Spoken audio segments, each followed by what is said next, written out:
ایک بہت بڑا بحری جہاز سمندر کی گہرائیوں میں ڈوب گیا۔ اس کے عملے اور مسافروں میں صرف ایک آدمی زندہ بچ سکا۔ سمندر کی بے رحم لہروں سے لڑتے ہوئے وہ شخص ایک لکڑی کی مدد سے تیرتے تیرتے ایک ویران جزیرے کے کنارے پہنچ گیا۔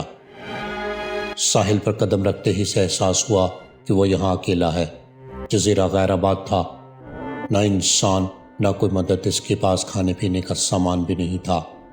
شروع کے چند دن اس نے اپنے رب سے مدد کی دعا کرتے ہوئے گزارے۔ بھوکا پیاسا ہونے کے باوجود اس نے ہمت نہیں ہاری۔ اس نے ساحل سے لکڑیوں کے ٹکڑے اور جھاڑیاں اکٹھی کیں اور بڑی محنت سے اپنے لیے ایک جھونپڑی بنائی۔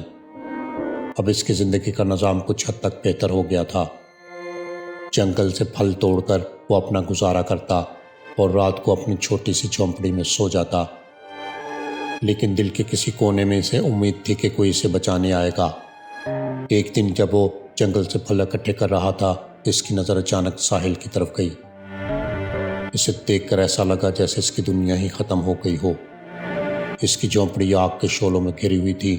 وہ بھاگا ہوا وہاں پہنچا، لیکن آگ اتنی شدید تھی کہ کچھ نہ کر سکا۔ اس نے آسمان کی طرف دیکھا اور پھوٹ پھوٹ کر رونے لگا کہ یا اللہ، میرے ساتھ ایسا کیوں ہو رہا ہے؟ میرے پاس تو پہلے ہی کچھ نہیں تھا، اب یہ بھی چھین لیا۔ وہ اتنا دل برداشتہ ہوا کہ زمین پر لیٹ گیا اور تھکن کے مارے وہیں سو گیا۔ جب وہ بیدار ہوا تو اس نے ساحل پر ایک بڑا بحری جہاز دیکھا۔ اسے اپنی آنکھوں پر یقین نہیں آیا۔ وہ دوڑتا ہوا جہاز کی طرف گیا۔ جہاز کے عملے نے اسے خوش آمدید کہا، حیرت اور خوشی کے ملے جلے جذبات کے ساتھ۔ اس نے ان سے پوچھا، آپ یہاں کیسے پہنچے؟ عملے کے ایک رکن نے مسکراتے ہوئے کہا، ہم نے دور سے دھواں اٹھتے ہوئے دیکھا اور سمجھ کے کہ کسی کو مدد کی ضرورت ہے، اس لیے ہم یہاں آئے۔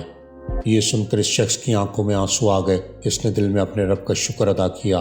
اسے احساس ہوا کہ جس آزمائش نے اسے ٹوٹا ہوا محسوس کروایا تھا، وہی اس کے لیے نجات کا ذریعہ بنی۔ اندھیرا چاہے کتنا بھی گہرا کیوں نہ ہو، امید کی ایک ہلکی سی کرن اس اندھیرے کو چیر سکتی ہے۔ اس لیے ہمت کریں، آگے بڑھیں، اللہ کی ذات پر بھروسہ رکھیں۔ انشاءاللہ مشکل سے مشکل منزل بھی آسان ہو جائے گی۔